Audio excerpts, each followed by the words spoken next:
इस एग्ज़िबिशन से हम यही मैसेज देना चाहते हैं कि 2002 से लेकर 2014 तक तकरीबन 11 साल मोदी जी ने गुजरात में क्या डेवलपमेंट की, बाढ़ आई गुजरात में कि उसको कैसे उन्होंने खड़ा किया है, और 2014 के बाद 2025 तक आज तक मोदी जी ने जो काम किए हैं वो हमने इस एग्ज़िबिशन में, फ़ोटो एग्ज़िबिशन में दर्शाया है। मोदी जी के अनेक स्कीम्स को दर्शाया है, मोदी जी ने जो काम किए हैं उनको दर्शाया है। हमारी यही मैसेज है कि लोग आए, इसको देखें और मोदी जी के काम को देखकर उसकी सराहना करें कि मोदी जी ने जो काम किए हैं वो वास्तव में देश के लिए है, उनके लिए देश पहले है। ऐसा इस एग्ज़िबिशन से हम यही मैसेज देना चाहते हैं लोगों को कि वो एग्ज़िबिशन देखें और मोदी जी ने जो काम किए हैं उन कामों को सराहें। तो इस एग्जीबिशन के बाद ऐसा कहा जा रहा है कि मोदी जी खुद दौरा करेंगे जम्मू कश्मीर का, तो उस हवाले से कोई खबर और क्या तवक्का, क्या उम्मीदें रहेंगी उस दौरे से? नहीं, वो पैकेज घोषित करेंगे। अब जो सरकार ने लॉस असेसमेंट दिया होगा उस लॉस असेसमेंट के आधार पर वो अपनी पैकेज घोषणा करेंगे, जैसे उन्होंने बाकी 3 स्टेटों में किया है। जम्मू कश्मीर में भी करेंगे एक पैकेज की घोषणा, और उसकी असेसमेंट मुझे लगता है कि हमारे सरकार के लोगों ने, रेवेन्यू डिपार्टमेंट ने, एग्रीकल्चर डिपार्टमेंट ने, हॉर्टिकल्चर डिपार्टमेंट ने बनाया होगा। वो उनके पास जाएगा और वहाँ के सारे लोग असेस करेंगे। यहाँ एक सेक्रेटरीज़ की टीम भी आई थी, वो जम्मू आई थी। जम्मू के बाद चीफ मिनिस्टर साहब ने कहा कि वो कश्मीर भी दौरा करे, वो कश्मीर भी आए। उन्होंने बडगाम गए, बडगाम के बाद फिर चीफ मिनिस्टर ने कहा कि नहीं, ऐसे से नहीं होगा। फिर उन्होंने एक दिन पोस्टपोन किया और वो अनंतनाग चले गए। उन्होंने भी असेसमेंट ली है, सरकार भी अपने असेसमेंट देगी, उसके आधार पर प्राइम मिनिस्टर पैकेज की घोषणा। तो सर, जैसे हम देख रहे हैं कि काफ़ी वक्त तक जो है नेशनल हाईवे बंद रहा और यहाँ पर कुछ सियासी पार्टियाँ इल्ज़ाम लगा रही कि ये अडानी और अंबानी के लिए ऐसा किया जा रहा है ताकि यहाँ पर जो एप्पल है वो उनको भेजा जा रहा है, तो कैसे? ऐसा नहीं होता है। रोड किसी ने बंद नहीं किया, रोड कुदरत ने बंद कर दिया। कुदरत ने ऐसे हालात बना दिए, बारिश यहाँ जितनी पड़ती थी उससे 3 गुना ज़्यादा पड़ी, क्लाउड बर्स्ट हुए हैं, और उन क्लाउड बर्स्ट के कारण आपका रोड का इंफ्रास्ट्रक्चर काफ़ी डैमेज हो गया, और उस रोड इंफ्रास्ट्रक्चर से जो डैमेज हो गया उसके साथ लोगों को कठिनाई हुई है, परेशानियाँ हुई है, और हमारे फ्रूट ग्रोवर्स को भी परेशानी हुई। उसमें से फिर रेल के माध्यम से भी कुछ गया है, और अब सड़क ठीक हो गई है, अब सड़क के माध्यम से भी जा रहा है।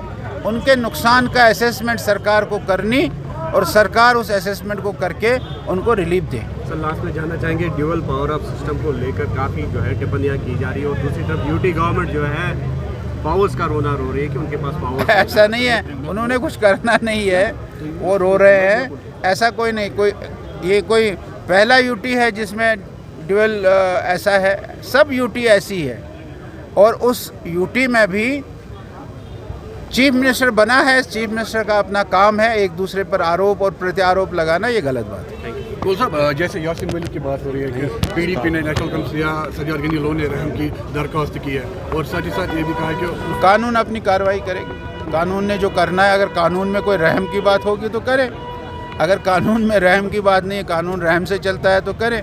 अगर कानून रहम से नहीं चलता है और कानूनी कार्रवाई जो होगी वो कानूनी कार्रवाई हमारे ऑनरेबल जजेस, हमारे ऑनरेबल सुप्रीम कोर्ट, हमारे ऑनरेबल हाई कोर्ट वो करे, और कानून के हिसाब से जो फैसला होता है वो फैसला करे।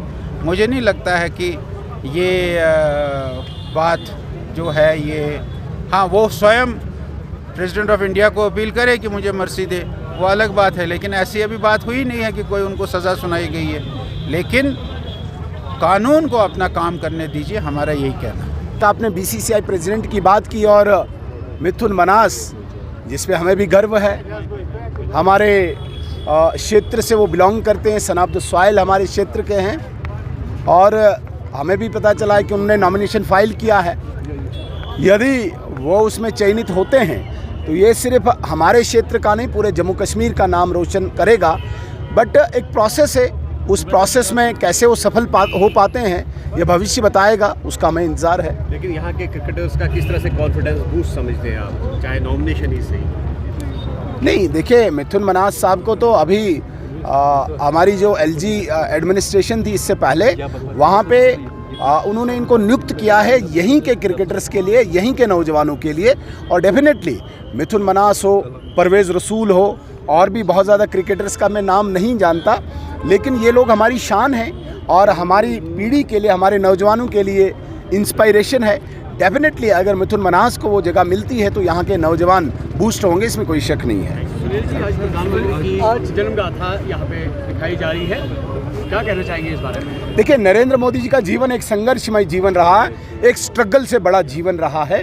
जिस व्यक्ति ने रेलवे स्टेशन से चाय बनाते बनाते, चाय लोगों को पिलाते पिलाते, एक गरीब के घर में पैदा होके इतने बड़े लोकतंत्र का, इतने बड़े देश का प्रधानमंत्री बनने के बाद नाम रोशन किया है। आज हर भारतीय को गर्व होता है कि मैं भारतीय हूँ। विदेशों में जिस भारत का आज डंका बजता है उसका कारण नरेंद्र मोदी है।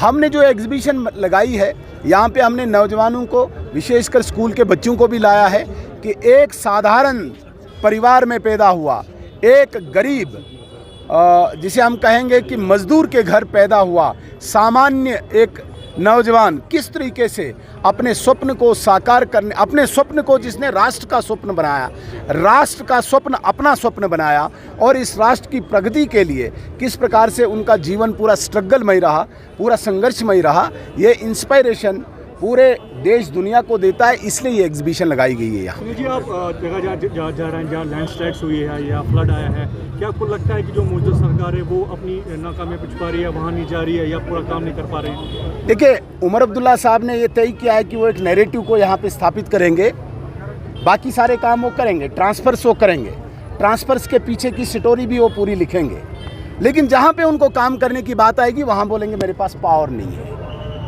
नाकाम लोग हैं ये, इनको लोगों की कोई गरज नहीं है, इनको गरीबों की कोई गरज नहीं है।